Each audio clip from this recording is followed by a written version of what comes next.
Gálatas, capítulo 3.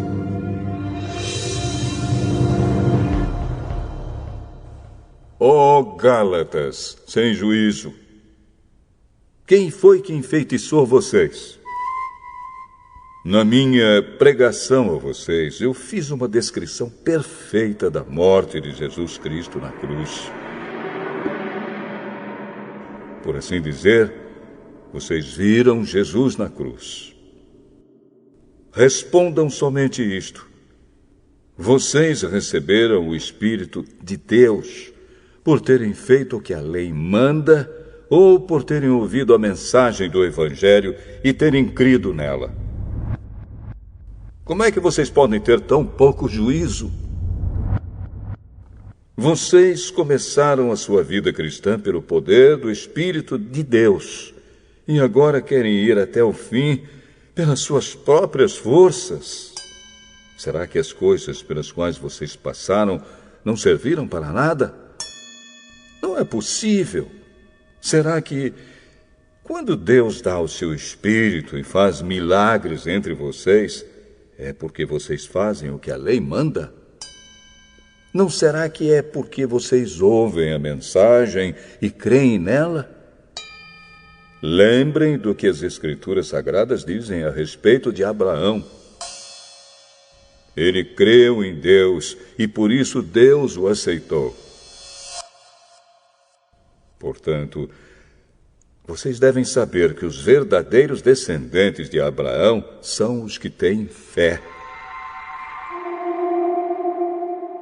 Antes que isso acontecesse, as Escrituras viram que Deus ia aceitar os não-judeus por meio da fé. Por isso, antes de chegar o tempo, elas anunciaram a boa notícia a Abraão, dizendo: por meio de você, Deus abençoará todos os povos. Abraão creu e foi abençoado.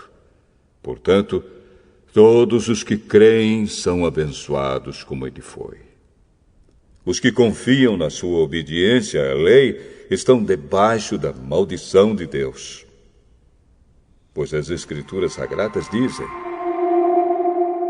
quem não obedece sempre a tudo o que está escrito no livro da lei está debaixo da maldição de Deus. É claro que ninguém é aceito por Deus por meio da lei, pois as Escrituras dizem: viverá aquele que, por meio da fé, é aceito por Deus. Mas a lei não tem nada a ver com a fé.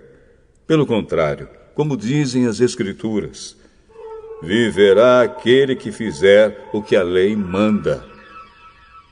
Porém, Cristo, tornando-se maldição por nós, nos livrou da maldição imposta pela lei. Como dizem as Escrituras: maldito todo aquele que for pendurado numa cruz.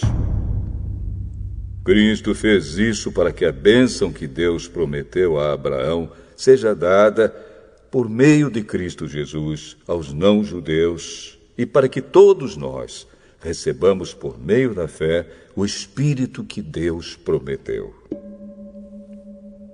Meus irmãos, vou usar um exemplo da vida diária. Quando duas pessoas combinam alguma coisa e assinam um contrato, ninguém pode quebrá-lo ou acrescentar qualquer coisa a ele. Pois Deus fez as suas promessas a Abraão e ao seu descendente. Quando as Escrituras dizem que Deus fez as suas promessas a Abraão e à sua descendência, elas não querem dizer que se trata de muitas pessoas, mas de uma só, isto é, Cristo. O que eu quero dizer é o seguinte: Deus fez uma aliança com Abraão e prometeu cumpri-la. A lei que foi dada 430 anos depois não pode quebrar aquela aliança, nem anular a promessa de Deus. Porque se aquilo que Deus dá depende da lei, então o que ele dá já não depende da sua promessa, Mas o que Deus deu a Abraão, ele deu porque havia prometido. Então, por que é que foi dada a lei? Ela foi dada para mostrar as coisas que são contra a vontade de Deus. A lei devia durar até que viesse o descendente de Abraão, pois a promessa foi feita a esse descendente. A lei foi entregue por anjos e um homem serviu de intermediário. Porém, não é preciso haver intermediário quando se está falando de uma só pessoa. E Deus é um só. Será que isso quer dizer que a lei é contra as promessas de Deus? É claro que não.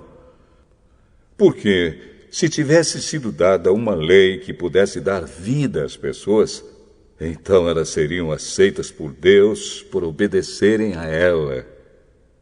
Porém, as Escrituras Sagradas afirmam que o mundo inteiro está dominado pelo pecado.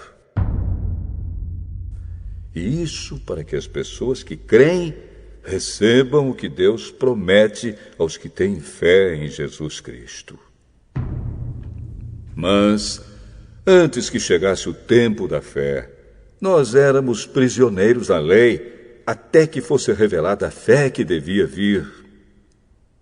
Assim, a lei ficou tomando conta de nós até que Cristo viesse, para podermos ser aceitos por Deus por meio da fé. Agora que chegou o tempo da fé, não precisamos mais da lei para tomar conta de nós, pois, por meio da fé em Cristo Jesus, todos vocês são filhos de Deus. Porque vocês foram batizados para ficarem unidos com Cristo, e assim se revestiram com as qualidades do próprio Cristo. Desse modo, não existe diferença entre judeus e não-judeus, entre escravos e pessoas livres, entre homens e mulheres. Todos vocês são um só, por estarem unidos com Cristo Jesus. E, já que vocês pertencem a Cristo, então são descendentes de Abraão e receberão aquilo que Deus prometeu.